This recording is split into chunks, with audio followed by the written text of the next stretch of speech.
بسم اللہ الرحمن الرحیم۔ اللہ تعالیٰ کی توفیق سے ایک موضوع شروع کیا تھا کہ ہمارے زمانے کے بہت بڑے فتنوں میں سے ایک فتنہ اور آزمائش ہے کہ بچہ حدیث لے کے آ جاتا ہے اور پھر کہتا ہے کہ دیکھو حدیث میں یوں آیا ہے اور تم لوگوں کا عمل یہ ہے، اور خاص طور پہ حنفیہ جو ہیں سب طرف سے تیر اندازی اس پہ ہوتی ہے، اور دو چار جماعتیں تک جن بچوں نے صحیح نہیں پڑھا وہ بھی حدیث کی کتابوں سے حدیثیں نکال کے اپنے مطلب کا استنباط اس سے کرتے ہیں۔ اس صورتحال میں بہت زیادہ تکلیف اور پریشانی کے بعد یہ قدم اٹھایا ہے کہ ہم آپ کے سامنے متعدد احادیث رکھیں، آپ انہیں جا کر کتابوں میں دیکھیں، انشاءاللہ 100% حوالے اس کے درست ملیں گے، اور اس کو آپ خود پڑھیں گے تو آپ کو احساس ہونا چاہیے کہ ان صحیح ترین احادیث کے باوجود امت میں کبھی کسی فقیہ نے اس پہ فتویٰ نہیں دیا، بلکہ وہ حدیث کی کوئی نہ کوئی تشریح کر کے اس سے کسی حکم کا ثابت نہ ہونا، یا یہ کہ اس کے مقابلے میں زیادہ تر صحیح احادیث، یا یہ کہ قرآنی آیات ان کو اپنا فتوے کا دار و مدار بنایا ہے، اور ان صحیح احادیث کو کوئی نہ کوئی علت بیان کر کے چھوڑ دیا ہے۔ مختصر سا مطلب یہ ہے کہ ہر حدیث قابل عمل نہیں ہوتی، ہر حدیث چاہے وہ صحیح اور مرفوع روایتی کیوں نہ ہو، یہ نہیں ہوا کرتا کہ ایک حدیث کو دیکھ کر فتویٰ دے دیا جائے، بلکہ اس موضوع پر جتنی بھی احادیث ہوتی ہیں وہ تمام احادیث فقہا کی نظر میں اکثر و بیشتر تو ہوتی ہیں، اور پھر وہ سوچتے ہیں، اور بڑی مشکل سے اس پہ فتویٰ دیا جاتا تھا، کیونکہ امت میں جتنے بھی پرانے بزرگ تھے یہ ہم سے زیادہ اللہ کا خوف رکھتے تھے اور ہم سے زیادہ محتاط تھے فتوے میں۔ تو اب وقت ایسا آ گیا ہے کہ جنہوں نے اپنی پوری زندگی اپنے اس علم اور فن میں کھپا دی ہے وہ مطعون ٹھہرے، اور کل کے بچے اور ان پڑھ مولوی ایک دو حدیثیں وہ بھی ترجمہ دیکھ کر پڑھ کے آ کے کہتے ہیں کہ اس حدیث میں تو یہ ہے، اس حدیث میں تو یہ ہے، اور اسے قطعاً معلوم نہیں ہوتا کہ حدیث شریف میں کیا آیا ہے، اور رسول اللہ صلی اللہ علیہ وسلم کے اس ارشاد گرامی کا مطلب امت نے کیا سمجھا ہے۔ پچھلی مرتبہ ہم نے آپ کے سامنے ایک حدیث رکھی تھی کہ دیکھو حضور اقدس صلی اللہ علیہ وسلم نے منع کیا کہ عدت میں خاتون سرما نہ لگائے، یہ نہ ہو، یہ نہ ہو، یہ نہ ہو، حتیٰ کہ ایک خاتون نے عرض کیا کہ میری بیٹی کی بینائی چلی جائے گی، اس کو بھی اجازت نہیں دی، اور رسول اللہ صلی اللہ علیہ وسلم نے حضرت اسماء بنت عمیس رضی اللہ تعالیٰ عنہ کو اجازت دی، اور انہیں فرمایا کہ آپ سرما لگائیں اور نہا دھو کے، اور آپ عدت کے متعلق نہیں فرمایا، کہا کہ بس اپنے کام شروع کریں۔ ایک حدیث آپ کے سامنے بھی رکھی تھی دوسری، کہ جو آدمی میت کو اٹھائے وہ وضو کرے، اور جو میت کو غسل دے اسے چاہیے کہ خود بھی غسل کرے، اور آپ سے عرض کیا تھا کہ دیکھو یہ صحیح احادیث ہیں، اس کے باوجود امت میں کسی نے بھی اس پر فتویٰ نہیں دیا۔ اس حدیث کو سیدنا عمر رضی اللہ عنہ کا فعل حالانکہ مؤید ہے، تائید فراہم کرتا ہے، اس کے باوجود اس حدیث پہ امت میں کسی نے عمل نہیں کیا۔ آج ایک اور حدیث آپ کے سامنے رکھتے ہیں۔ آپ کبھی سوچیں کہ اتنے محدثین نے اس حدیث کو ذکر کیا اور کتنی تفصیل سے بیان کیا، اس کے باوجود امت میں کسی نے اس پہ فتویٰ نہیں دیا۔ ہمارے لیے دشوار ہونے کی کئی وجوہ ہیں۔ ایک تو وجہ یہ ہے کہ انتہائی قبیح حرکت لگتی ہے، بہت ہی بری بات لگتی ہے کہ ایک مولوی ادھر سے کتابیں اٹھائے چلے آ رہا ہے، ایک مولوی ادھر سے کتابیں اٹھائے چلے آ رہا ہے کہ دونوں آپس میں لڑ رہے ہیں، وہ اس صفحے کا حوالہ دے رہا ہے، وہ اس صفحے کا حوالہ دے رہا ہے، تو ایک دوسرے کو اس طرح، اور پھر یہ وہ ہیں جنہیں بولنے تک کی تمیز نہیں ہے، اور مقصد یہ ہے کہ اپنے مخالف کو ذلیل کیا جائے۔ ہر وہ شخص، ہر وہ علم والا، ہر وہ تصوف اور تقوی کا دعوے دار جس کے ذہن کے کسی گوشے میں بھی آتا ہے نا کہ اپنے سامنے آنے والے کو رسوا کیا جائے، اسے چاہیے کہ اپنا تزکیہ کرے، اسے چاہیے کہ اپنی ذات کو مٹائے، اپنے آپ کو فنا میں جھونکے، تب جا کر اللہ اور اس کے رسول علیہ السلام کا نام لے۔ یہ سب نفس کی مکاری ہیں۔ شرم آتی ہے ان لوگوں کو دیکھتے ہوئے اور ایک دوسرے پہ رد اور تنقید سنتے ہوئے۔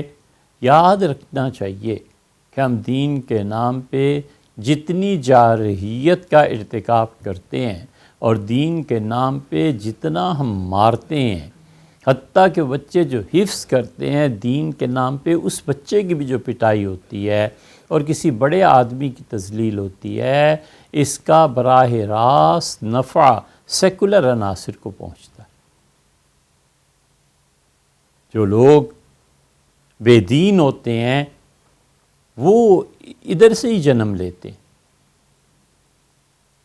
جب مار پڑتی ہے، ذلیل و رسوا کیا جاتا ہے، وہ کہتا ہے تمہارے دین ہی کو میں چھوڑ کے چلتا ہوں۔ اس لیے جو لوگ بھی دین کا دفاع جھوٹ بول بول کے کرتے ہیں، یہ بدترین دشمن ہے دین کے۔ بغیر تحقیق کے حدیثیں بیان کرنا، جھوٹی روایات بیان کرنا، پڑھنے پڑھانے سے کوئی غرض نہیں ہے۔ تو اس لیے یہ مناظرہ بازی اور یہ جو زبان ایک دوسرے کے لیے استعمال کرتے ہیں، اللہ کا خوف چاہیے۔ اپنے مخالف کو رسوا کرنے کی نیت ہی جائز نہیں ہے۔ زیادہ سے زیادہ یہ ہے کہ ایک علمی بحث ہے اور اس علمی بحث میں حصہ لیتا ہے کوئی اس میں بھی حصہ نہیں لیتا، اور اس کے پاس عذر ہوتا ہے کہ قیامت میں یہ سارے نفس کے ادعاء اور اپنے مخالفین کو ذلیل کرنے کی نیت سے قرآن اور حدیث سے چن چن کے تیر اور تلواریں اور گولے اور بندوقیں اور گولیاں ان کو پھینکنا، یہ درست ہے؟ اس سے پہلی بات تو یہ ہے کہ یہ کرتوت ہمیں نہیں اچھے لگتے، ہم بالکل اس کو پسند نہیں کرتے کہ مولوی آپس میں لڑتے رہے۔ وہ بھی کتابوں کا انبار ہے، ادھر بھی کتابوں کا انبار ہے۔ اس کا فائدہ سب سے زیادہ پہنچے گا ان عناصر کو جو لوگ دین کو برباد دیکھنا چاہتے ہیں، جو بے دین ہے، کفر اور الحاد کو فائدہ پہنچے گا، اور اس کا سب سے زیادہ نقصان مخلص مسلمانوں کو پہنچتا ہے۔ وہ کہتے ہیں یار کدھر ہے حق، کس کی بات سنے اور کس کی مانے۔ نتیجہ یہ کہ ہماری نسلیں اسلام سے دور ہو رہی ہیں اور دور ہو چکی ہیں۔ یہ الحاد جو ہے نا، اس کو پانی فراہم کرنا اور الحاد کے پودے کا بڑھاوا، اس میں بہت بڑا ہاتھ ان مولویوں کا ہے جو دین کے نام پہ ایک دوسرے کو رسوا کرتے ہیں، اور حقیقت میں وہ بات پہنچ جاتی ہے پھر وہیں جو آپ سے عرض کیا تھا کہ شاہ اسحاق صاحب رحمۃ اللہ علیہ نے فرمایا، مولویوں، دلی والوں، تم نے میرا نام دے دیا، تمہیں یہ خیال نہیں رہا کہ جب میں پادری سے ہار جاتا تو لوگ یہ نہ کہتے کہ اسحاق بادریوں سے ہار گیا، لوگ کہتے کہ اسلام عیسائیت کے مقابلے میں ہار گیا۔ دوسری بات، اس مناظرہ بازی اور اس بےہودگی یہ ایک عرصے سے جاری ہے۔ حضرت ابو الحسن علی ندوی رحمۃ اللہ علیہ ہمارے حضرت، ان کے والد صاحب نے ایک سفر کیا تھا دلی، دیوبند، سہارنپور، مختلف جگہوں پہ حضرت رحمۃ اللہ تشریف لے گئے تھے۔ تو انہوں نے ایک کتاب لکھی تھی، غالباً اس کا نام ہے دہلی اور اس کے اطراف۔ اس کو آپ پڑھیں تو آپ کو اندازہ ہوگا کہ اس وقت مولویوں کا کیا حال تھا اور دین کا نقصان کس طرح ہو رہا تھا، اور وہ اسی بات سے ڈر کے انہوں نے وہ سطریں لکھی تھیں کہ جس طرح یہ آپس میں ایک دوسرے سے لڑ رہے ہیں اور دلی کی جامع مسجد کو اکھاڑا بنا رکھا ہے، اس سے ڈر ہے، اس قسم کا مفہوم ہے اس عبارت کا کہ آئندہ نسلیں دین سے متنفر نہ ہو جائیں۔ وہی چیز اب بھی ہے۔ اب یہ ہے کہ ویڈیوز بننے لگی، یہ سارے ایک دوسرے سے، ہمیں کسی خاص فرقے سے نہیں، شکایت سب سے۔ لیکن ظاہر ہے کہ نقار خانے میں طوطی کی کون سنتا ہے، ہماری تو کوئی حیثیت نہیں ہے، بلکہ بہت ناگواری کے ساتھ اس موضوع کو چھیڑنا پڑا۔ ہمارے حضرت فرماتے تھے کہ یہ ذوق حضرت مولانا منظور نعمانی صاحب رحمۃ اللہ علیہ کا تھا۔ حضرت مولانا منظور نعمانی صاحب رحمۃ اللہ علیہ نے بہت مناظرے کیے، وہ دیوبند کے پڑھے ہوئے تھے، حضرت انور شاہ صاحب رحمۃ اللہ علیہ کے شاگرد تھے، اور مناظرے میں باکمال آدمی تھے، اور ان کے مناظرے ہمیشہ بریلوی مسلک کے علماء سے ہوتے۔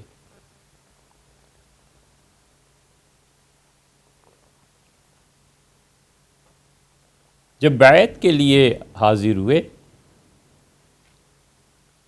تو حضرت رحمۃ اللہ نے شاہ عبد القادر صاحب رائے پوری رحمۃ اللہ سے جب بیعت ہوئے تو انہوں نے فرمایا، کسی دن پوچھا کہ کہاں؟ ان کے حضرت فلاں جگہ مناظرہ ہے، وہاں جا رہا ہوں۔ تو شاہ عبد القادر صاحب رائے پوری رحمۃ اللہ علیہ کے جو متعلقین تھے، ان سے بڑی چیز حضرت کی محبت تھی۔ تو شاہ عبد القادر صاحب رائے پوری رحمۃ اللہ علیہ میں کمال یہ تھا کہ اپنے خلفاء، اپنے مریدین کی تربیت بڑی محبت سے کرتے تھے، ایک ایک بات سمجھاتے تھے، باپ تو کیا کوئی اور بھی منصب ہوتا تو اس سے بھی بڑھ کے۔ حضرت علی میاں صاحب رحمۃ اللہ فرماتے تھے کہ مجھے ایک دن خانقاہ سے اسٹیشن چھوڑنے پہ آئے، اور گاڑی جب تک چلتی رہی مجھے دیکھتے رہے، اور میں بھی دروازے میں ادباً کھڑا رہا، اور پھر ایک موقع ایسا آیا کہ میں دیکھ رہا تھا، چہرہ مبارک کی ایک طرف کر لیا، تو میں سمجھ گیا کہ اب میری جدائی میں، میرے جانے سے یہ رو پڑے، آنسو گرنے لگے ہیں۔ تو یہ خیال میں آیا ہوگا کہ یہ علی پریشان ہوگا، تو چہرہ مبارک بہت محبت کرتے تھے، بہت محبت کے سمندر تھے۔ مولانا منظور نعمانی رحمۃ اللہ علیہ نے کہا، حضرت مناظرے کیے جا رہا ہوں، تو حضرت نے ایک جملہ فرمایا، نا مولانا مولوی صاحب مناظرہ نہیں کرتے، دل سے ہو جاتا ہے۔ اللہ جانے کس جذبے سے کہا تھا مولانا منظور نعمانی، جو ہمیشہ اس فیلڈ میں رہے، بس ایک جملہ اپنا کام کر کے بس ختم ہو گیا مناظرہ۔ ہم نے اس لیے سلسلہ شروع کیا ہے، اللہ تعالیٰ بہتر جانتا ہے کہ کسی کا رد مقصود نہیں ہے، نہ کسی کی مخالفت، نہ اسے اچھا سمجھتے ہیں۔ جو حق اور سچائی سمجھتے ہیں وہ بیان کر دیتے ہیں، اس کے بعد جس کے متعلق بات ہوتی ہے وہ بات کرنا بھی چاہیں تو ہم اس ڈر سے بات نہیں کرتے، کال نہیں اٹھاتے، جواب نہیں دیتے کہ یہ جواب در جواب کا سلسلہ نہ اس کے لیے عمر ہے، نہ وقت ہے، اور نہ ہی اس کا کوئی نفع ہے۔ آپ کا ایک مسلک ہے، آپ نے بیان کر دیا، اللہ جانے آپ جانے۔ ایک مسلک ہم لوگوں کا ہے، ہم بیان کر دیں، ہمیں زیادہ ڈرنا چاہیے اللہ سے کہ ایسے نہ ہو کہ آج تو فتویٰ ہے، کل اللہ تعالیٰ پوچھے، گرفت فرمائے، اور اگر جہنم میں پھینک دے تو کون اللہ کی گرفت سے بچا سکتا ہے؟ کون کس کو اللہ کے سامنے سفارشی بنا سکتا ہے؟ ہمارا صرف اور صرف اللہ جانتا ہے اتنا مقصد ہے کہ جو ہماری نئی نسلیں، یہ بچے، یہ جن فتنوں میں اور مصیبتوں اور آزمائشوں میں مبتلا ہو رہے ہیں، انہیں ایک راستہ دکھا دیں کہ بیٹے یہ راستہ یہ نہیں ہے، یہ حضور اقدس صلی اللہ علیہ وسلم کی محبت میں ہی ہمارے نوجوان، ہمارے بچے حدیث کا مطالعہ کرتے ہیں۔ ہم کہتے ہیں بیٹے مت پڑھو حدیث کو، استادوں سے پڑھو، اساتذہ آپ کو بتائیں گے۔ یہ آج تیسری مثال دے رہے ہیں کہ اس کو آپ خود پڑھ لیں گے، آپ کو آزادی، چھٹی، کچھ بھی ہو سکتا ہے۔ اساتذہ پڑھائیں گے، وہ کہیں گے بیٹے یہ حدیث جو ہے نا، یہ فلاں حدیث سے کینسل ہے، یہ حدیث قرآن کے خلاف پڑتی ہے، اس حدیث میں راوی ایسا ہے، اس حدیث میں یہ ہے، اس حدیث میں یہ ہے۔ تو ہمیشہ اساتذہ سے پڑھو۔ یہ اگلی نسل کی اگر اللہ کی توفیق سے ہم ہیں تو اس رہنمائی کے لیے ہے، وگرنہ کچھ نہیں۔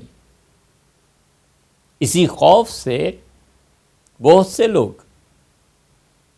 جن کے ساتھ پازیٹیو گفتگو ہوئی کبھی زمانے میں، ہمیشہ اپنا موقف سامنے رکھا کہ حضرت یہ ہے اصل چیز جو سمجھ میں آتی ہے، آپ کا اپنا موقف ہے، مر کے چند سالوں میں ہم آپ دونوں اللہ کے وہاں پیش ہو جائیں گے، پھر حق تعالی شانو فیصلہ فرما دیں، نہ فیصلہ فرمائیں دونوں کو بخش دیں، اصل تمنا تو یہ ہے۔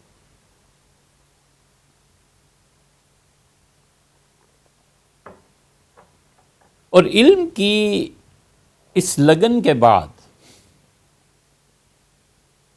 اصل کام ہمارے زمانے میں جو کرنے کے ہیں وہ یہ کہ جس فیلڈ میں عمر لگائی ہے اسی فیلڈ کے ٹاپ تک پہنچو، بس چھوڑ دو حدیث پڑھنے کو اور اس کو سی ایس ایس کا ایگزام دینا ہے، ایسی محنت کرو کہ سی ایس ایس کے ذریعے اللہ تعالیٰ اس مقام تک پہنچائے جس سے وہ راضی اور خوش ہو۔ ڈاکٹر بن رہے ہیں، اپنی فیلڈ پہ محنت کرو۔ ہم نے کتاب و سنت پڑھی ہے، اب کیا پاگل پن ہے کہ ہم اس کو ایک طرف رکھ دیں اور یہ کہیں کہ جناب مجھے میڈیکل کالج میں داخلہ لینا ہے اور میں ڈاکٹر بننا چاہتا ہوں؟ بے وقوفی نہیں تو اور کیا۔ جو جس فیلڈ میں ہے اس پہ محنت کرے اور اس کے عروج تک پہنچے، بس اتنی بات۔ ٹاپ کے انجینئرز، ٹاپ کے ڈاکٹرز، ٹاپ کے سائنٹسٹ، سب سے زیادہ سائنٹسٹ اس امت مسلمہ کا سرمایہ ہے۔ ہمیں یہ چاہیے، اپنے فیلڈ کو مت چھوڑیے کہ آپ کہیں کہ اب میں 15 سال انگلش ایجوکیشن حاصل کر کے اب میں بالکل نہ ہو، اپنا کام کرو۔ کچھ لوگوں نے اس فیلڈ کو اپنا رکھا ہے، یہ حماقت ہے ان کی کہ اب جائیں وہ اور کہیں کہ میں تو جیولوجسٹ بننا چاہتا ہوں۔ اے بھیا، آپ نے کتاب و سنت کو پڑھنے میں 15 سال لگائے ہیں، اس فیلڈ میں آگے جاؤ نا۔ اب یہاں کیا ہو گیا؟ تو کرنے کا کام یہ ہے کہ ہم میں سے ہر شخص جس چیز میں، تعلیم میں، اول تو تعلیم میں لگے اور ثانیاً دوسرے میں، اور جس شعبے میں جائے، وہ چاہے کیمرہ مین ہی کیوں نہ ہو، وہ چاہے آٹا پیسنے والی چکی لگا کے بیٹھا ہے، اسے چاہیے کہ اپنے شعبے میں عروج حاصل کرے۔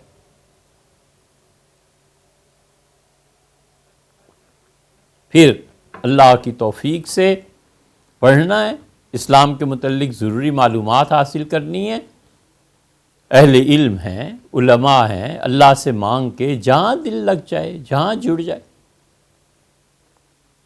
حضرت ابو الحسن علی ندوی اور ان سے بھی تحریر اور تصنیف میں اسلام کو سمجھنے کے لیے حضرت مولانا منظور نعمانی رحمہم اللہ، انہوں نے اتنا کچھ اردو میں لکھا ہے، اتنا کچھ اردو میں لکھا ہے کہ آپ اسے پڑھیے، اس پہ عمل کیجیے۔ دلچسپ کتابیں۔ حضرت مولانا محمد میاں صاحب رحمۃ اللہ علیہ، انہوں نے بچوں کے رسائل لکھے ہیں۔ حضرت مفتی کفایت اللہ صاحب رحمۃ اللہ علیہ نے بچوں کے لیے عقیدہ اور یہ ساری تعلیم الاسلام لکھی ہے۔ کتنی اچھی اچھی کتابیں اب آ رہی ہیں، ان کو پڑھیے۔ اپنے فیلڈ پہ ٹاپ پہ جانا، اس کو پڑھنا، اور سب سے زیادہ ضروری یہ ہے کہ انسان بنے۔ اپنی عقل پہ اور اپنی ذہانت پہ اور جنس، تینوں چیزوں پر قابو رکھے۔ ان تینوں قسموں سے جو گناہ ہوتے ہیں اپنے آپ کو باز رکھے، اس سے جبر کرے اپنی طبیعت۔ اور اخلاقیات کے ساتھ ساتھ ایک چیز اخلاقیات، دوسری چیز اپنے فیلڈ کی ٹاپ، تیسری چیز مطالعہ، اچھے صالح لٹریچر کا، بڑی اچھی اچھی کتابیں، اور چوتھی چیز اللہ کا ذکر ہے، اللہ کی یاد ہے۔ بس کسی بھی اللہ کے اچھے بندے سے تعلق قائم کر کے بس ہٹ جائیں، وہ جو بتا دیں۔ تلاوت ہے قرآن پاک کی، حضور اقدس صلی اللہ علیہ وسلم پہ درود شریف کا بھیجنا ہے، استغفار کا کرنا ہے، اللہ کی حمد، تسبیح، اس کی تکبیر کا بیان کرنا ہے، ذکر کے اذکار کے مختلف طریقے ہیں، جو مشائخ تلقین فرما دیں بس اسے کرتا رہے اور ختم، اس سے زیادہ کچھ نہیں۔ اللہ کو منظور ہوگا کہ بھئی تم سے کوئی کام نہیں لینا، تم صرف اپنا رزق حلال کا کماؤ اور مجھے یاد کرتے رہو، بس نہ تمہیں شہرت دینی ہے نہ تم سے اور کوئی کام لینا ہے، تم ہمارے اور ہم تمہارے ہیں، تم ہمیں یاد کرو ہم تمہیں یاد کرتے ہیں، تم تنہائی میں ہمارے ساتھ باتیں کرو ہم تم سے بات کریں گے، اس سے بڑا مقام کیا ہوگا؟ پھر وہ شیخ کے دل میں کبھی کبھی ڈال دیتا ہے کہ تمہارا یہ مرید جو ہے نا، اس سے یہ کام لینا چاہیے۔ اور تیسری چیز، کبھی نہ خود کوئی کام کرتا ہے اور نہ شیخ کے دل میں آتا ہے، اپنے ہی دل میں کوئی جذبہ اور داعیہ ابھرتا ہے کہ یار میں دین کی یہ خدمت کروں، استخارہ کر کے اسے شروع کر لے۔ بس یہ صالح اور ایک منضبط زندگی کی نہج ہے، یہ زندگی کا طریقہ ہے۔ ایسے نہیں ہے کہ ہر بینک میں اکاؤنٹ کھول لینا ہے، ہر جگہ منہ مارتے پھرنا ہے، اس مولوی کی بھی، اس کی بھی، اس کی بھی، اس کی، کچھ نہیں۔ انسانیت اور پھر اپنے فیلڈ میں ٹاپ پہ پہنچنا، اور مطالعہ، اس کے بغیر بھی گزارا نہیں، اور اللہ کا ذکر اور اس کی یاد، جہاں بھی شیخ سے کوئی تعلق ہو وہ بھی نہیں ہوتا تو حضور اقدس صلی اللہ علیہ وسلم نے جو ذکر اذکار بتائے ہیں اپنی امت کو، وہ ہزار مرشدوں سے بڑے مرشد وہ اپنی امت کو بتا کے گئے ہیں، یوں پڑھا کرو، یوں پڑھا کرو، یہ پڑھا کرو، 10 بار یہ کلمہ پڑھو، 50 بار 100 بار یہ چیز پڑھو، قرآن کریم کی تلاوت ایسے کیا کرو کہ 40 دن میں پورا ہو جائے۔ ایک جگہ آتا ہے حضور اقدس صلی اللہ علیہ وسلم ہر مہینے ایک قرآن پڑھ لیا کرو، تو مطلب یہ ہو گیا کہ ایک پارہ روز آدمی پڑھ لے تو یہ پورا ہو جائے گا۔ اچھا اس طرح نفل پڑھ لیا کرو، یہ کیا کرو، یہ ذکر اذکار تھوڑے ان کو کرے، یہ کرنے کے کام ہے بھیا، مگر اس طرف نفس آنے نہیں دیتا، اور اس پہ خوب دل جڑتا ہے اور لوگ جڑتے ہیں کہ اچھا ان مولوی صاحب نے یہ کہا، انہوں نے یہ کہا، یہ سوال، یہ ہم اس سے بیزار اور تنگ، اس لیے ہم بالکل نہیں چاہتے کہ اس بےہودگی میں پڑیں۔ یہی ہمارا مسلک ہے، یہی ان دوستوں کی خدمت میں گزارش ہے جو ہم نالائقوں کو کچھ سمجھتے ہیں کہ عمر بھر کرنے کا کام یہی ہے بس، اس کے علاوہ ادھر ادھر پھر گمراہیاں آنا شروع ہو جاتی ہیں۔ اب رفع یدین پہ مناظرے کرنا، آمین بالجہر پہ مناظرے کرنا، حضرت رسالت پناہ صلی اللہ علیہ وسلم نے حدیث میں یہ کہا، بھی آپ اساتذہ سے پوچھئے اس حدیث کا کیا مطلب ہے، جو بتاتے ہیں بس ٹھیک ہے۔ بہت بڑا منصب ہے فتویٰ دینا، بہت بڑا منصب ہے اللہ کی مراد کو بیان کرنا، اس میں نہ پڑے، اپنے آپ کو سلامت رکھے، اپنی حفاظت کرے۔ 2 مثالیں آپ کو پہلے دی تھیں، یہ پھر ہم اعادہ کر رہے ہیں ایک بات کا، یہ اس لیے ہے کہ امت جس فتنے میں آزمائش میں پڑ رہی ہے نا، بہت سے گمراہ لوگوں نے کہ حدیث میں یوں آیا تم یوں کرتے ہو، حدیث میں یوں آیا تم یوں کرتے ہو، آدمی کنفیوژن کا شکار ہو جاتا ہے، اور کنفیوزڈ اتنا ہو جاتا ہے کہ پھر عمل سے بھی جاتا رہتا ہے۔ ان بچوں کے لیے، آئندہ نسل کے لیے کہ بیٹے یہ دیکھو حدیث میں کیا ہے۔ حضرت اوس بن نبی اوس رضی اللہ عنہ کی روایت ہے، یہ علمی بحث ہے، شاید آپ حضرات میں سے کچھ سے پہ یہ گراں گزرے۔ لیکن چمن میں تلخ نوائی میری گوارا کر، کہ کبھی زہر بھی کرتا ہے کار تریا کے۔ پوری کراہت ان مناظرانہ انداز کی باتوں سے ہونے کے باوجود عرض کرتے ہیں ولیعوذ باللہ۔ حضرت اوس بن نبی اوس رضی اللہ عنہ کی روایت ہے، حضور اقدس صلی اللہ علیہ وسلم پاؤں پر مسح کرتے تھے، پاؤں دھوتے تھے وضو میں، یا رسول اللہ صلی اللہ علیہ وسلم جرابوں پر مسح کرتے تھے، یا جوتے پہن کے پھر مسح کرتے تھے۔ یہ ساری بحث امت میں صدیوں میں نقل ہوتی رہی، اور آخر چاروں ائمہ اس پہ گئے کہ پاؤں کو دھونا چاہیے۔ اور اس کے مقابلے میں اہل تشیع نے کہا کہ پاؤں کا بھی مسح ہے جیسے سر کا مسح ہے۔ اور اللہ تعالیٰ نے قرآن کریم میں فرمایا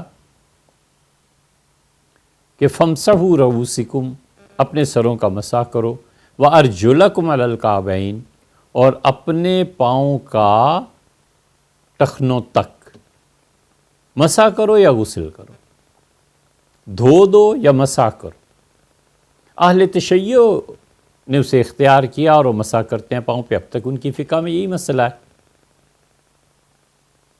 اس موضوع پہ پہلی بات ہم آپ کے سامنے رکھتے ہیں کہ حضور اقدس صلی اللہ علیہ وسلم مسح کرتے تھے، اور مسح جو کرتے تھے یہ اوس بن نبی اوس رضی اللہ عنہ کی روایت ہے۔ وہ کہتے ہیں امام احمد بن حنبل رحمۃ اللہ علیہ اپنی مسند میں یہ روایت لائے ہیں کہ اوس بن نبی اوس رضی اللہ عنہ نے کہا کہ رأیت رسول اللہ صلی اللہ علیہ وسلم توضأ، میں نے حضور اقدس صلی اللہ علیہ وسلم کو دیکھا، انہوں نے وضو کیا، وَمَسَحَ عَلَى نَعْلَيْهِ، اور اپنی نعلین اپنے جوتوں پر مسح کر لیا،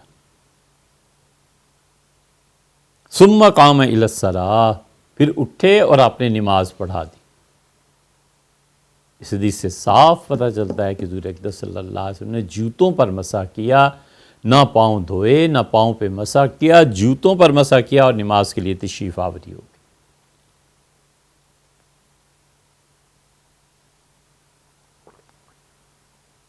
یہ امام احمد بن حنبل رحمۃ اللہ علیہ مسند۔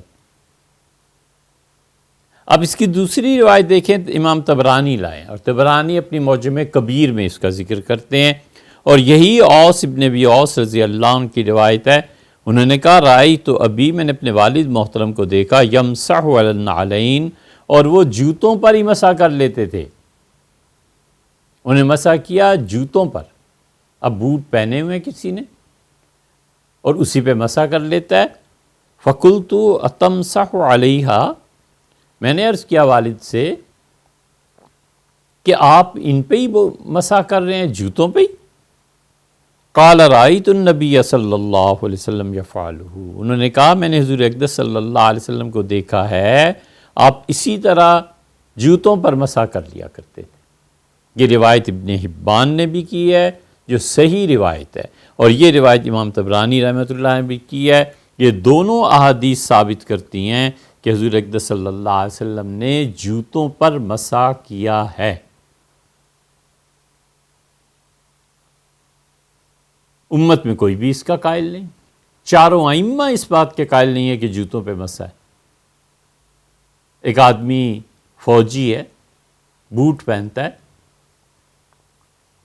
اور وہ اپنی پریڈ کسی چیز میں چلا جاتا ہے، ظہر کا وقت آ گیا، صبح 8-9 بجے گھر سے نکلا تھا، اور اس نے وضو کیا اور پاؤں پہ مسح کر لیا اور جوتوں پہ مسح کر لیا۔ اس سے پوچھیں کہ بھائی جوتوں پہ مسح کیا چیز ہوتا ہے؟ وہ کہتا ہے جناب صحیح حدیث میں آیا ہے، میں نے خود پڑھا ہے مسند احمد میں، حضور اقدس صلی اللہ علیہ وسلم کے صحابی رضی اللہ عنہ کہتے ہیں کہ میں نے والد کو دیکھا، وہ بھی ایسے ہی کرتے تھے۔ میں نے اس کا اس فعل، اس عمل کی اصل پوچھی تو انہوں نے کہا بیٹے میں نے حضور اقدس صلی اللہ علیہ وسلم کو دیکھا۔ پھر طبرانی روایت لائے،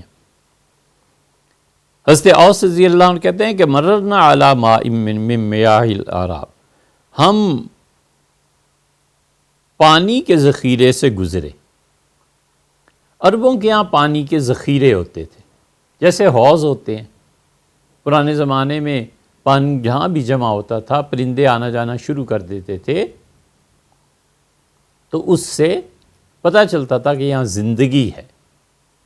یہی وجہ بنی تھی حضرت اسماعیل علیہ السلام کی والدہ صاحبہ نے، ہاجرہ علیہ السلام نے جو وہاں پر اس قافلے کو رکنے کی اجازت دی تھی. مکہ کی آبادی اسی سے چلی تھی، اسی سے ہوئی تھی. پہلے بھی آبادیاں تھیں، لیکن رسول اللہ صلی اللہ علیہ وسلم کے جد امجد جو تھے ان کا وہاں ٹھکانہ اسی لیے ہوا تھا کہ وہاں پہ زمزم پہ پرندے آئے تھے پانی پینے کے لیے. تو ایک قافلہ گزر رہا تھا، بنو جرہم گزر رہے تھے. انہوں نے کہا یہاں پانی،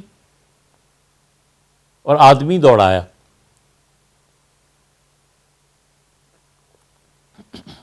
پانی ملا.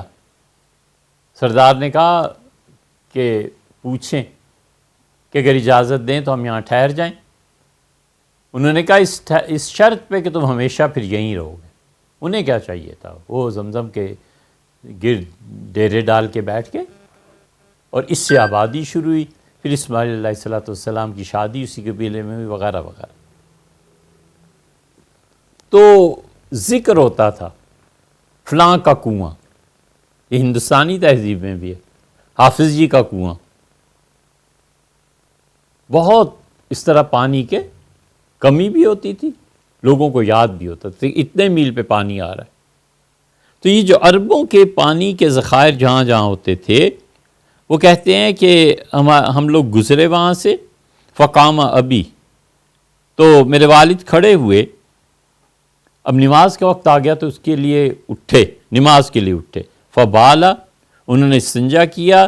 ثم توضا، پھر انہوں نے وضو کیا. ومسح علی نعلیہ، اور انہوں نے اپنے جوتوں پر مسح کیا. قلت الا تخلعہما، میں نے عرض کیا کہ والد کیا جوتے آپ نہیں اتاریں گے؟ قال لا ازیدک، انہوں نے کہا بالکل میں یہ کام نہیں کروں گا. الا ما رأیت رسول اللہ صلی اللہ علیہ وسلم یفعلہ، رسول اللہ صلی اللہ علیہ وسلم کو میں نے خود دیکھا ہے اپنے جوتوں پہ مسح کیا تھا، اس سے زیادہ کچھ نہیں تھا، میں قطعاً اس سے زیادہ نہیں پڑھوں گا. انہوں نے بھی جوتوں پہ مسح فرمایا تھا، میں نے بھی جوتوں پہ مسح کر لیے. یہ طبرانی کی روایت ہے. اب ایک آدمی طبرانی کی روایات پڑھتا ہے، وہ کہتا ہے حدیث میں آیا ہے، میں کیوں تسمے کھولوں؟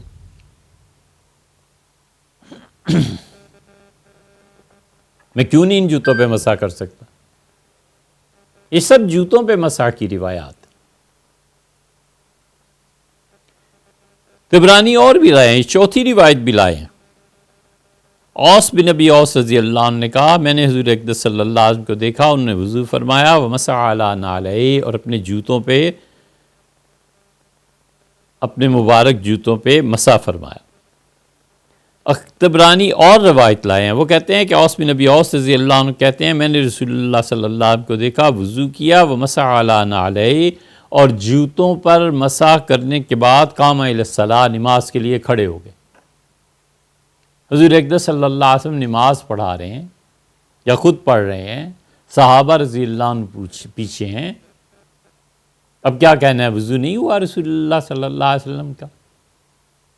وہی ہوگا نا بھائی، تو ہی تو نماز پڑھائی ہے.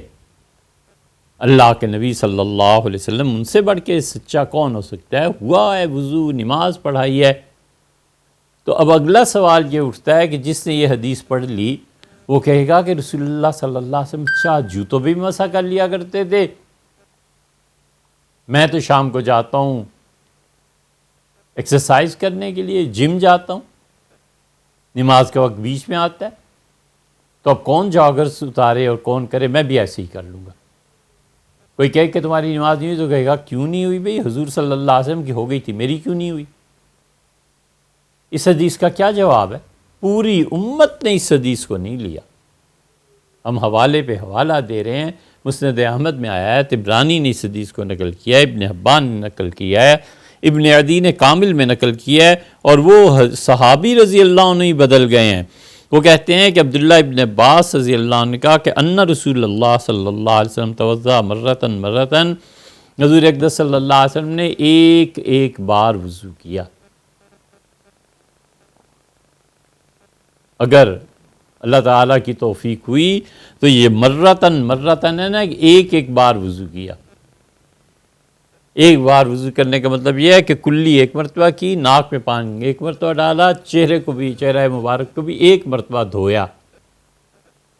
اور دوسری طرف اس کے خلاف جو احادیث آئیں گی اور رسول اللہ صلی اللہ علیہ وسلم جو فرمائیں گے کہ جس نے اس سے کم کیا یا اس سے زیادہ کیا، اس سے ظلم کیا، گناہ کا کام کیا، پھر یاد آئے گا آپ کو یہ مرتن کہ وہ انہوں نے ایک ایک بار وضو کیا. ومسح علی نعلیہ، عبداللہ ابن عباس رضی اللہ عنہما نے کہا حضور اقدس صلی اللہ علیہ وسلم نے اپنے جوتوں پر مسح کر لیا.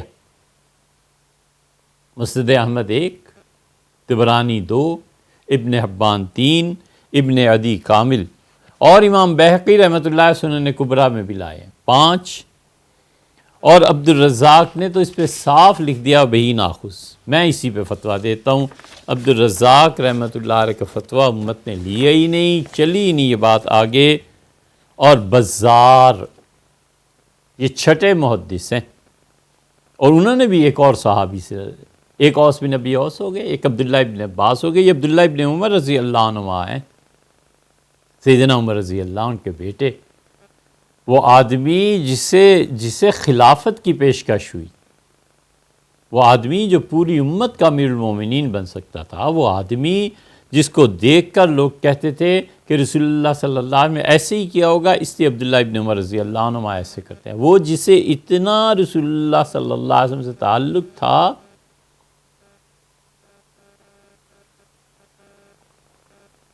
کہ مسجد نبوی میں تشریف لائے، نماز پڑھی، ان کے غلام کہتے ہیں وہ رسول اللہ صلی اللہ علیہ وسلم کی روضہ مبارک پہ، قبر شریف پہ حاضر ہوئے اور سلام پیش کیا، اور پھر حضرت بکر رضی اللہ عنہ کو سلام کیا، پھر حضرت عمر رضی اللہ عنہ کو سلام کیا، پھر وہ واپس ہوئے، اور جب جوتے پہننے لگے تو رسول اللہ صلی اللہ علیہ وسلم کی محبت کا اتنا غلبہ تھا کہ پھر چلے گئے، پھر سلام کر کے واپس پھر چلے گئے.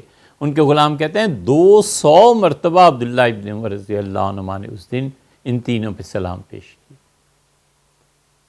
ان کی محبت کا یہ حال تھا رسول اللہ صلی اللہ علیہ وسلم سے، اپنے والد سے، اور سیدنا ابوبکر رضی اللہ عنہ. ان کے غلام نافع کہتے ہیں، یہ نافع جو ہیں امام مالک رحمۃ اللہ علیہ کے استاد ہیں، مالک، نافع اور رسول اللہ صلی اللہ علیہ وسلم. اسے محدثین کہتے ہیں سلسلۃ الذہب، سونے کی زنجیر ہے یہ، امام مالک، نافع اور عبداللہ ابن عمر. یا وہ کہتے ہیں سونے کی زنجیر ہے، اسود، علقمہ، امیر المومنین سیدنا عمر اور رسول اللہ صلی اللہ علیہ وسلم، یہ سونے کی زنجیریں. وہ کہتے ہیں کہ ابراہیم نخعی اور ان کے بعد اسود، علقمہ، اور ان کے بعد عبداللہ ابن مسعود اور رسول اللہ صلی اللہ علیہ وسلم، یہ سونے کی زنجیر ہے، ان میں ایک سے ایک بلند شان آدمی. کسی نے پوچھا تھا ابراہیم نخعی سے کہ اسود زیادہ بلند مرتبہ ہیں یا علقمہ، تو انہیں غالباً اسود کا نام لیا. یہ جو آج کل امت نے جو عقیدے متفقہ طور پہ طے کر دیے تھے، یہ اب اس عقیدے کو پھر کھود شروع ہو رہی، پھر نئی تحقیق. یار ایک چیز ہو گئی، طے کر گئے بڑے، اب ضرورت کیا اور کام کرو تھوڑے. اپنے تعلیمی ادارے قائم کرو بھیا، بچیوں اور بچوں کو الگ الگ پڑھانے کے ادارے قائم کرو جو اسلام کی خدمت میں. یہ پورا یورپ، امریکہ 200 سال سے واسطہ ہے، کتنی کمپنیز کھلی ہیں جو ان کے لیے حلال کا صاف ستھرا گوشت مہیا کریں، جن پہ اعتبار ہو اچھا یہ کمپنی ہے بس یہ گوشت ٹھیک ہے.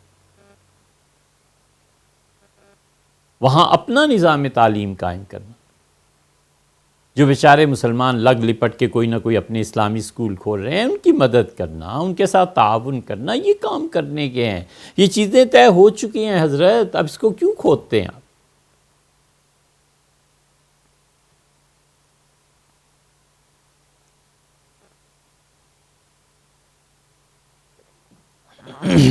ابراہیم نخعی رحمۃ اللہ سے کسی نے پوچھا، غالباً یہ فرمایا کہ اسود افضل ہے علقمہ سے. دونوں عبداللہ ابن مسعود کے شاگرد ہیں، دونوں حضرت عمر رضی اللہ عنہ کے شاگرد ہیں. آخر افضلیت کی وجہ کیا ہے معلوم ہے انہوں نے کیا کہا؟ ابراہیم نخعی رحمۃ اللہ علیہ نے کہا اس لیے کہ اسود سیدنا علی رضی اللہ عنہ کی حمایت میں حضرت معاویہ رضی اللہ عنہ کے خلاف لڑے تھے، انہوں نے تلوار اٹھائی تھی، لہٰذا وہ افضل ہے۔ سیدنا علی رضی اللہ عنہ کوئی معمولی آدمی نہیں ہے۔ اللہ تعالیٰ ناز فرمائی ناسبیوں کا، ہمیشہ اہل بیت کرام رضی اللہ عنہ کی تنقید پیچھے پڑے رہتے ہیں، انہیں پتہ نہیں ہے کہ تم اہل سنہ سے خارج ہو رہے ہو۔ ہمارا عقیدہ ہے، سیدنا علی رضی اللہ عنہ ہمارے عقیدے کا حصہ ہے کہ جو ان کے مقابلے میں آیا اس سے خطا ہوئی اجتہادی طور پہ، اور سیدنا علی رضی اللہ عنہ حق پہ تھے، ہر موقع پہ حق پہ۔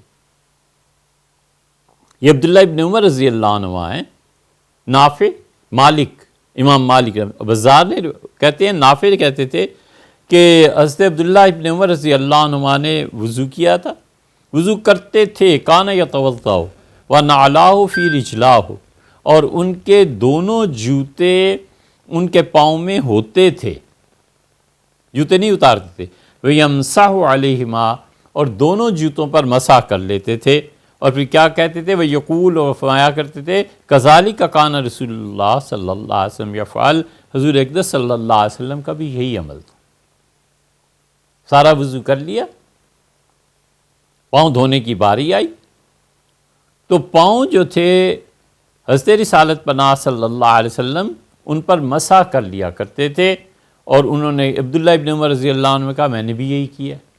یہ سب مسح کرنے کی روایات ہیں جو اہل تشیع کے مسلک کو تائید پہنچاتی ہیں، کہ تمہاری کتابوں میں وہ کہتے ہیں آیا ہے کہ صحابہ کرام رضی اللہ عنہ بھی پاؤں پر جوتوں پر مسح کر لیا کرتے تھے۔ یہ ایک پہلو ہے۔ صحیح ابن خزیمہ میں بھی یہ روایت آئی ہے، عن علی، سیدنا علی رضی اللہ عنہ، انہ دعا بکوز من ماء، انہوں نے ایک پیالے میں پانی منگوایا یا بڑے برتن میں پانی منگوایا، اور پانی منگا کے انہوں نے وضو کیا، اور خفیفاً ہلکا ہلکا سا وضو کیا، ایک مرتبہ جیسے اعضاء کو دھو لیا جائے، ہلکا ہلکا وضو ہے، یا کم پانی سے اعضاء کو دھو لیا جائے۔ ثم مسح علی نعلیہ، اور سیدنا علی رضی اللہ عنہ نے اپنے دونوں جوتوں پر مسح کیا۔ یہ ابن خزیمہ میں بھی مل جائے گی، زیلعی رحمۃ اللہ علیہ جو النہر الفائق کنز الدقائق کے شارح ہیں، انہوں نے کتاب لکھی ہے نصب الرایہ، نصب الرایہ میں مل جائے گی۔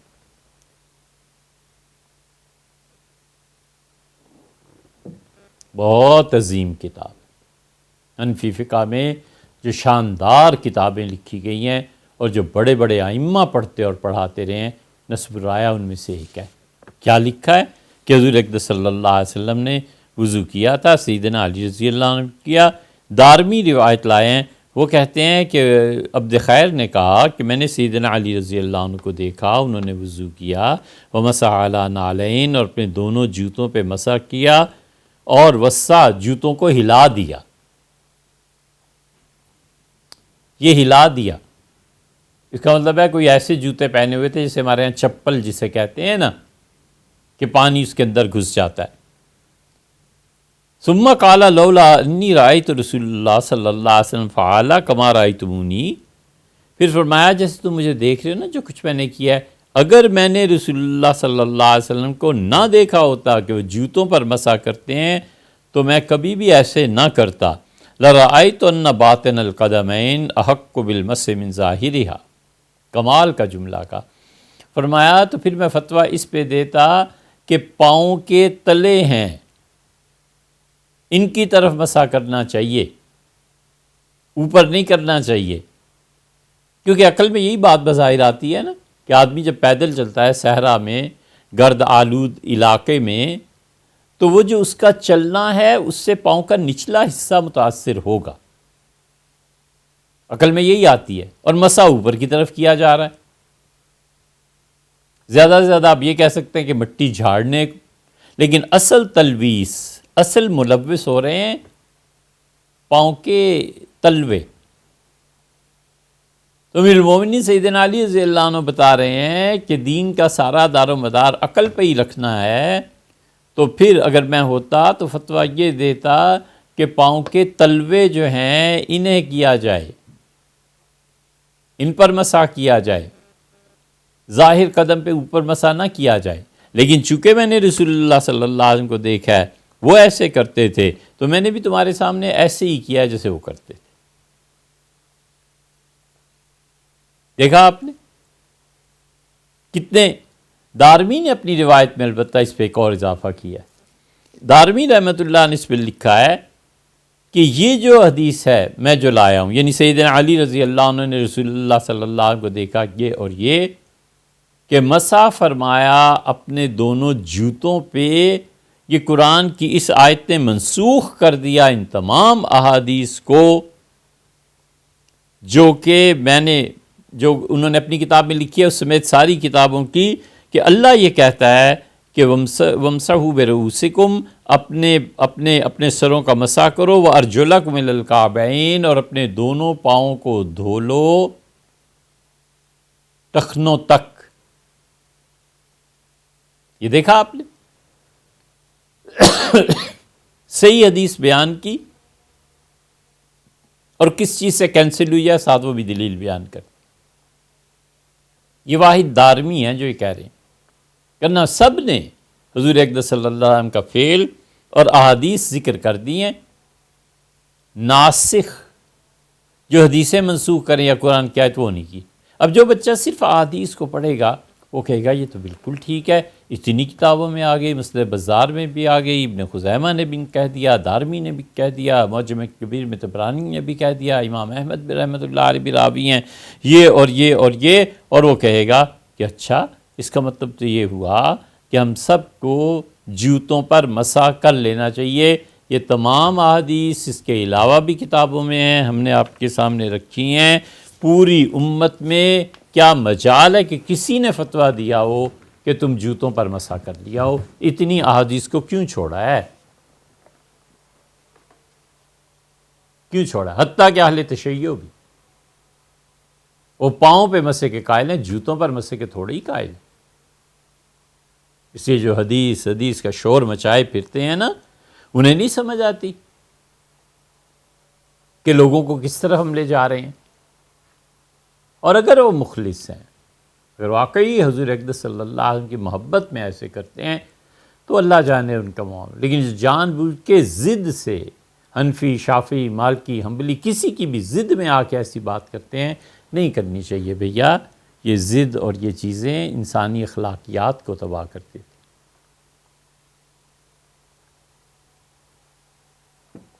ہمیں صرف علم ہی نہیں، انسانی اخلاقیات، اللہ کے ساتھ تعلق، اس کو بھی ساتھ لے کے چلنا ہے، اور اس کا غلبہ رہنا چاہیے۔ علم پہ اخلاقیات کا غلبہ رہنا چاہیے، یہ ہمارا طریق اور راستہ۔ یہ آپ نے سن لیا احادیث، ساری احادیث میں جوتوں پر مسح ہے۔ دوسری احادیث اس باب میں ہم آپ کے سامنے رکھتے ہیں کہ رسول اللہ صلی اللہ علیہ وسلم نے صرف اپنے پاؤں پہ مسح کیا۔ یہ تو صراحتاً اہل تشیع کا مسئلہ اور دلیل ہے، صراحتاً۔ ابو داؤد طیالسی حدیث لائے، وہ کہتے ہیں کہ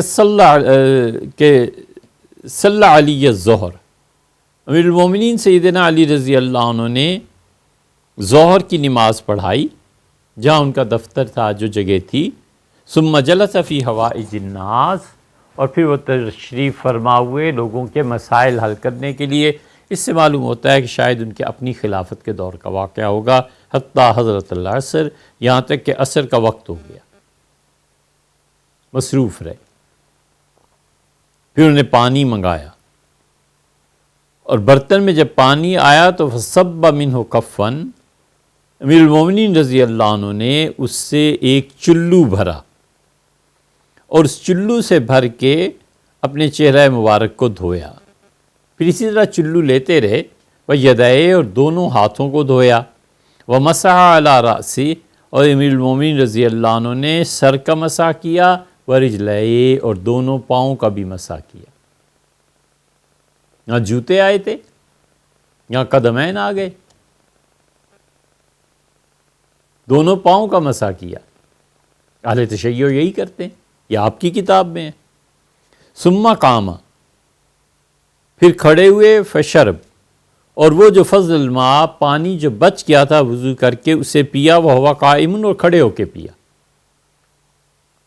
وقال، اور ارشاد فرمایا کہ لوگ کھڑے ہو کے پینے کو برا سمجھتے ہیں کہ وہ اس حالت میں ہوں کہ کھڑے ہوئے ہوں اور پھر پانی پئیں۔ ورأیت رسول اللہ صلی اللہ علیہ وسلم، میں نے رسول اللہ صلی اللہ علیہ وسلم کو دیکھا ہے، فعل الذی فعلت، ایسے ہی کرتے تھے جیسے میں نے کیا ہے۔ تو مطلب یہ ہوا کہ پاؤں پر مسح کرتے تھے اور کھڑے ہو کے پانی پیتے تھے۔ اسی سے حنفیہ نے دلیل لی ہے،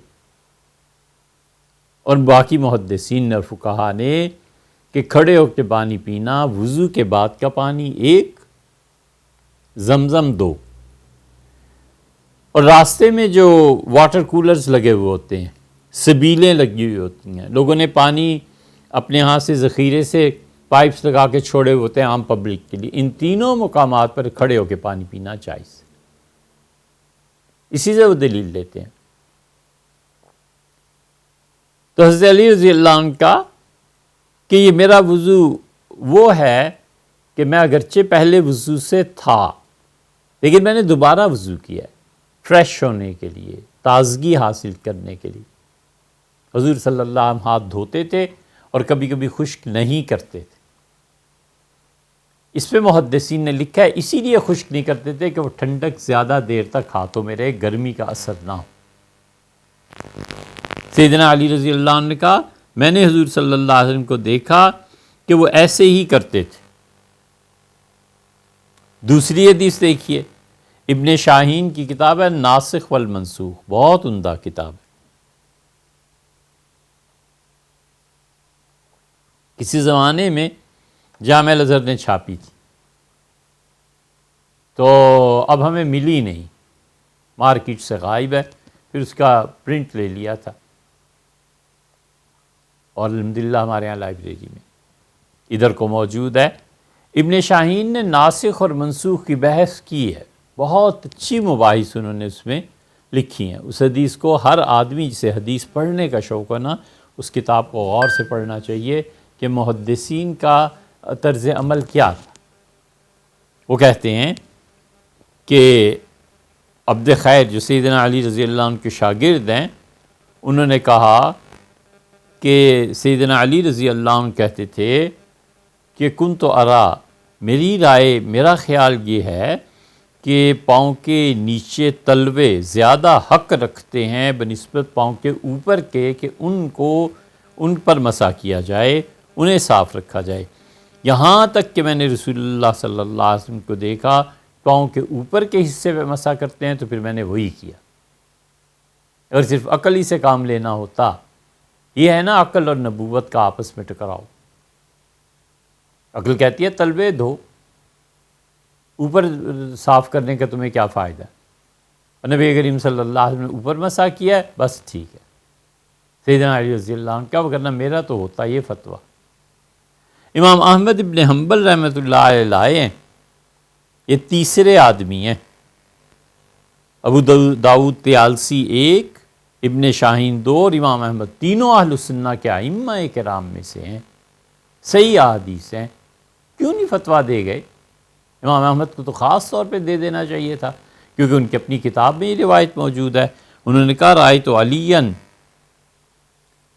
عبد خیر نے فرمایا کہ میں نے امیر المومنین سیدنا علی رضی اللہ عنہ کو دیکھا اور انہوں نے پانی منگوایا لیتوضا، تاکہ وہ وضو کریں، فتمسح بہ تمسحا، اور انہوں نے مسح کیا، تھوڑا تھوڑا پانی استعمال کیا چہرہ اور کونیاں وغیرہ دھونے کے لیے ہاتھوں کو، اور پھر انہوں نے مسح کیا پاؤں کے اوپر، جوتوں پہ نہیں، یہاں پاؤں آ گیا۔ ثم قال ھذا وضو، انہوں نے فرمایا ایسے وضو کر لیا کرے وہ شخص جو پہلے سے وضو میں ہو۔ اور پھر انہوں نے کہا کہ اگر میں نے نہ دیکھا ہوتا کہ رسول اللہ صلی اللہ علیہ وسلم نے اپنے پاؤں کے اوپر کے حصے پہ مسح فرمایا تھا، تو میں یہ فتویٰ دیتا کہ ان بطونہما، کہ پاؤں کے نیچے کا حصہ احق، زیادہ اس کا حق بنتا ہے کہ ان پہ مسح کیا جائے۔ اور اس کے بعد سیدنا علی رضی اللہ عنہ نے پانی وہ پیا جو وضو سے بچ گیا تھا۔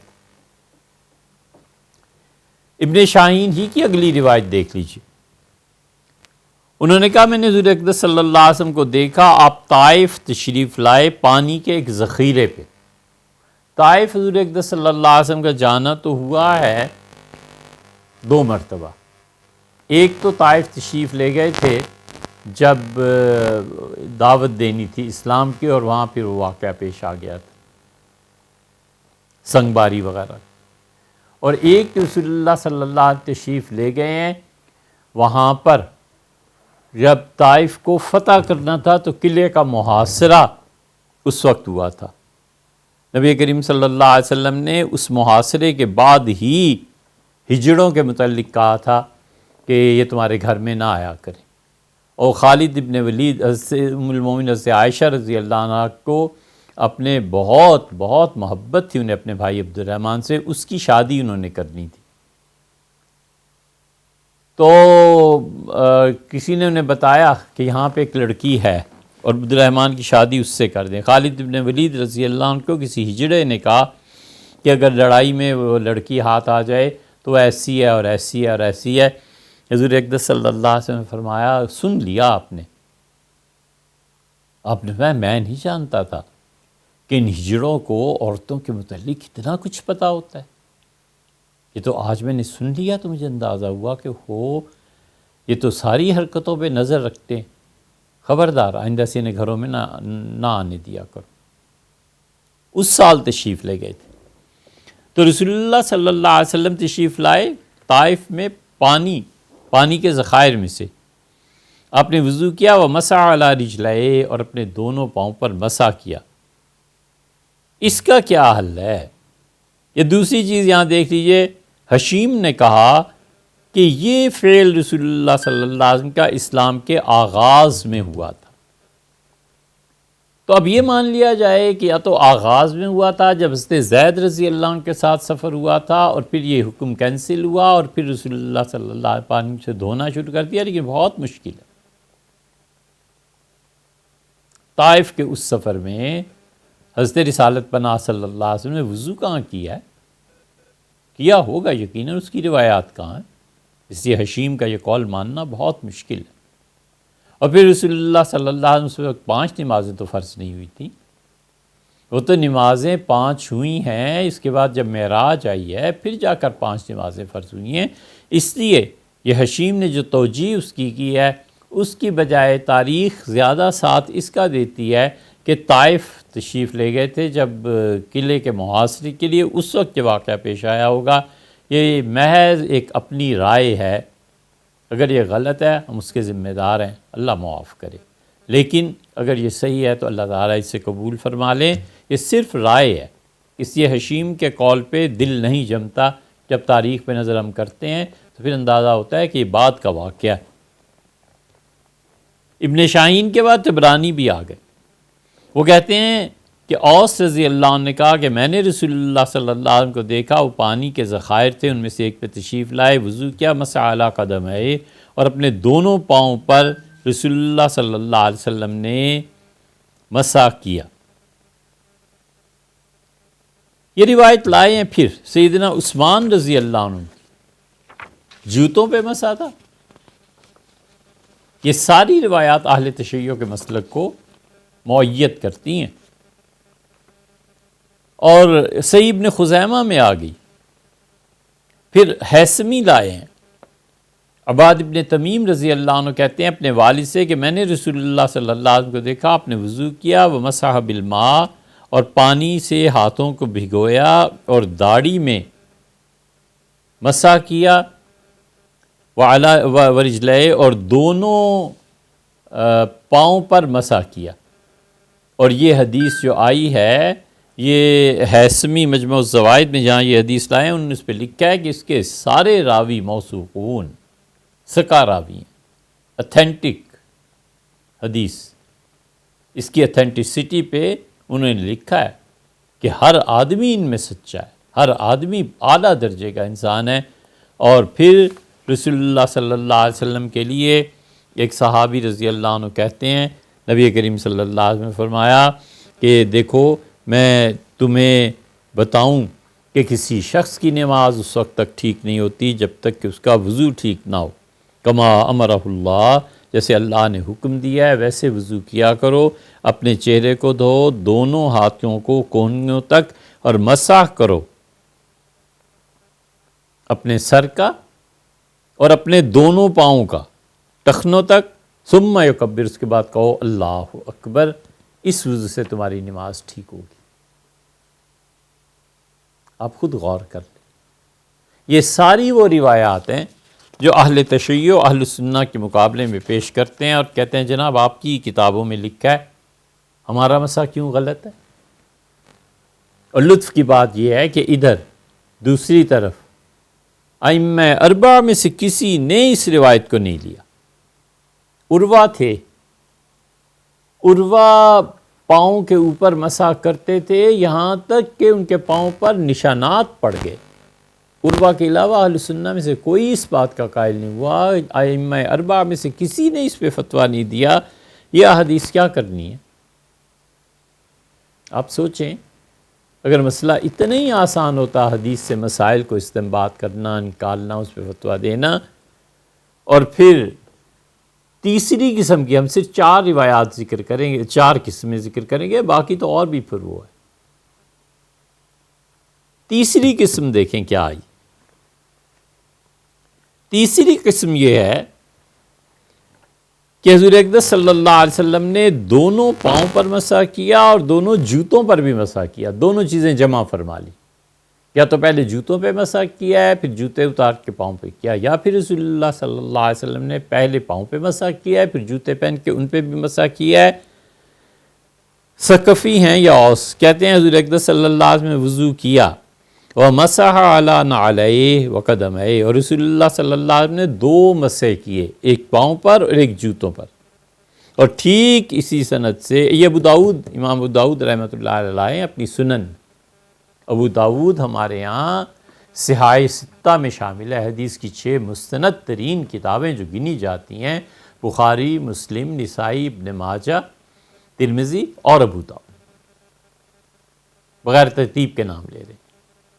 عباد کہتے ہیں میں نے حضور اقدس صلی اللہ علیہ وسلم کو دیکھا، عربوں کا ایک پانی کا چشمہ تھا، اس پہ تشریف لائے اور پھر آپ نے وضو کیا اور مسح کیا علی نعلَیہ، جوتوں پر، وقدمَیہ، اور دونوں پاؤں پر۔ اگر تو راوی نے جو کہا ہے ترتیب اس کے ذہن میں تھی تو پھر سے ثابت ہوتا ہے کہ پہلے جوتوں پہ مسح فرمایا اور نعلین شریف کے بعد قدموں پر۔ اور اگر راوی نے ایسے ہی ذکر کر دیا ہے بغیر ترتیب کے تو پھر کوئی نہیں تعین کر سکتا کہ پہلے پاؤں پہ مسح فرمایا تھا یا جوتوں پہ۔ بہرحال رسول اللہ صلی اللہ علیہ وسلم 2 مسح کیے، اور ابو داؤد جیسی بڑی کتاب میں اور امام بہقی رحمۃ اللہ علیہ سنن کبریٰ میں بھی اس روایت کو لائے۔ امام بہقی رحمۃ اللہ علیہ سنن کبریٰ میں جو روایات لائے ہیں وہ بہت چھان پھٹک کے پھر بات کرتے ہیں کہ یہ آیا ہے، یہ آیا ہے، یہ آیا۔ سب سے پہلے ہم نے عرض کیا جوتوں پہ، پھر عرض کیا پاؤں پہ۔ جوتوں اور پاؤں مبارک کے بعد حضور اقدس صلی اللہ علیہ وسلم نے نعلین اور قدمین دونوں کو جمع فرما لیا۔ آخری روایت دیکھیں، جوراب۔ جوراب کا لفظ عربوں میں آیا ہے، انہوں نے یہ لفظ لیا ہے عربی میں فارسیوں سے، اہل فارس سے، قوراب، جو غلاف پہنایا جائے اسے کہتے تھے قوراب، ایران والے۔ عربوں نے اس زبان سے جو لفظ لیا اسے کہتے ہیں جوراب، اور ہمارے ہاں جوراب استعمال ہوتا ہے، وائی کے واو کے اضافے کے ساتھ بولتے ہیں جوراب، اور جراب ہمارے یہاں بھی استعمال ہوتا ہے۔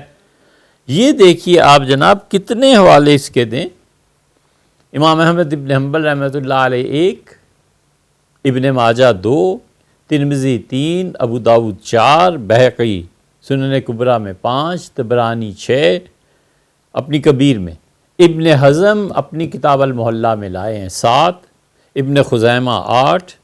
یہ سب کے سب کہتے ہیں کہ حضور اقدس صلی اللہ علیہ وسلم نے وضو کیا اور آپ نے مسح کیا اپنی جرابوں پہ۔ یہ پتہ ہے کس کی دلیل بنتی ہے؟ یہ دلیل بنتی ہے ابن تیمیہ رحمۃ اللہ علیہ کی، اور یہ دلیل بنتی ہے آج کل کے بچے جو اونی اور سوتی جرابوں پہ مسح کرتے ہیں نا، یہ ابن تیمیہ رحمۃ اللہ نے اجازت دی تھی. پھر اس کو مولانا مودودی صاحب نے لکھا ہے.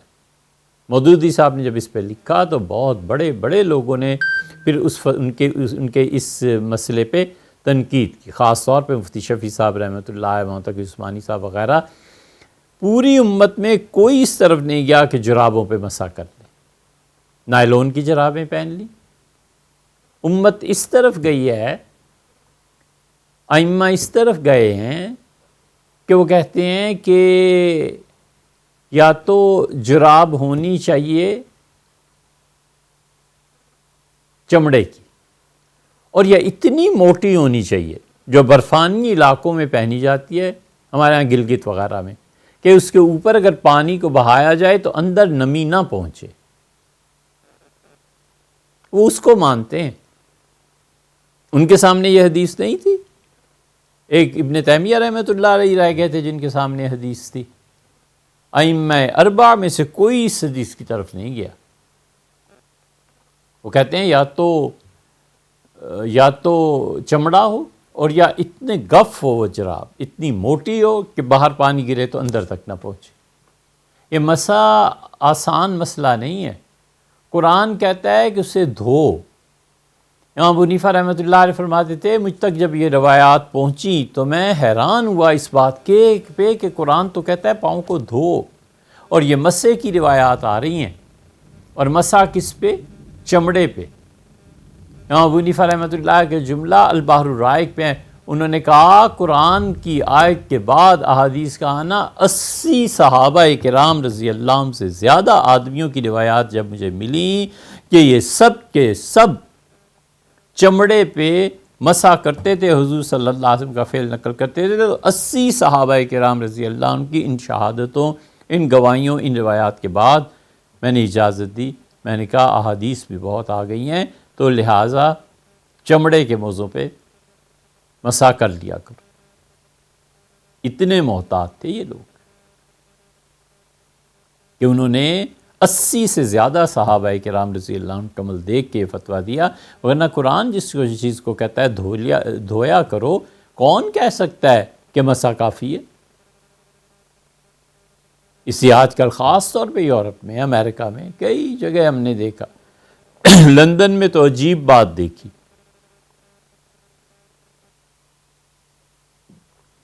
وضو کر رہے تھے، ایک لڑکا آیا، اس نے بھی وضو کیا، کوٹ پہنا ہوا تھا.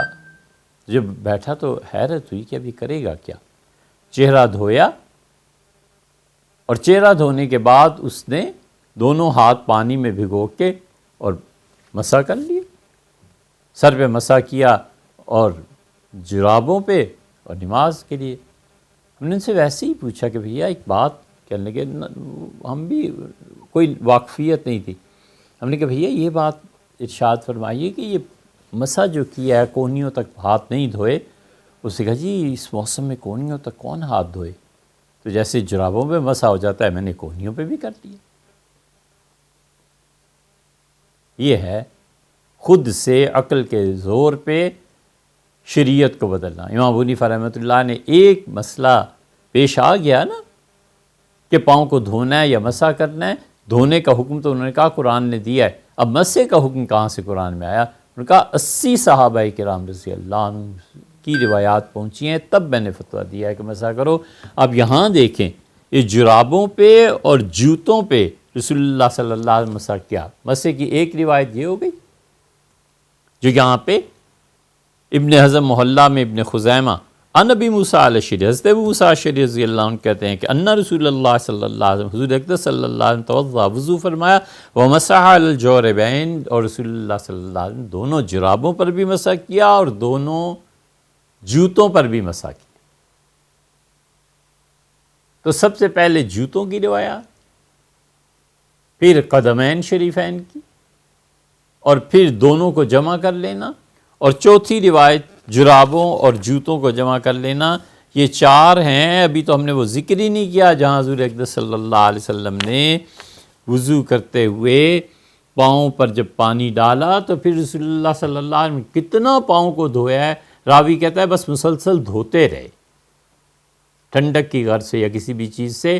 یہ حدیث وہاں آئے گی جہاں مرتن کا لفظ آیا تھا، تو پھر بات کریں گے۔ یہ ساری احادیث صحیح ہیں، امت میں کسی نے نہیں لیا، اہل سنہ میں سے کم کسی نے نہیں لیا۔ کچھ قول ملتے ہیں شاذ، سب کے سب ان احادیث کے متعلق کہتے ہیں کہ احادیث منسوخ ہیں۔ حشیم نے جو کچھ کہا اس کے متعلق ہم نے عرض کر دیا، عروہ کا جو اثر آیا وہ بھی نقل کر دیا، دارمی نے جو کہا ہم نے ان کی رائے بھی نقل کر دی۔ یہ ہماری گزارش ہے ان تمام بچوں سے جو حدیث کی کتابیں ڈائریکٹ پڑھتے ہیں اور اس کا فیصلہ نہیں، انہیں پتہ ہی نہیں، علم ہی نہیں، شعور ہی نہیں ہے کہ حدیث کینسل ہے، منسوخ ہے، کس چیز نے اسے منسوخ کیا ہے، امت نے اس پہ فتویٰ کیوں نہیں دیا، اہل سنہ اس طرف کیوں نہیں گئے۔ اہل تشیع اپنا مسلک ثابت بھی کر لیں نا ان احادیث سے، تو یہاں کہاں جائیں گے کہ حضور اقدس صلی اللہ علیہ وسلم جوتوں پر مسح کر لیا؟ یہاں کے آخر کچھ نہ کچھ تو کہیں گے نا، جو وہ کہیں گے وہ ہمارے ائمہ، دوسری ان کی استدلال والی روایات پہ ہمارے ائمہ بھی کہتے ہیں رحمہم اللہ۔ تو اس روش کو نہیں اپنانا چاہیے کہ حدیث میں یوں آئے۔ امت نے جو حدیث سے سمجھا ہے، اہل السنہ نے جو کچھ سمجھا ہے، خاموشی سے اس پہ عمل کر لینا چاہیے۔ انشاءاللہ یہ تسلسل باقی رہے گا، اور ہم کچھ اور روایات بھی آپ کے سامنے رکھیں گے جس سے آپ کو اندازہ ہوگا کہ اصل صورتحال کیا ہے۔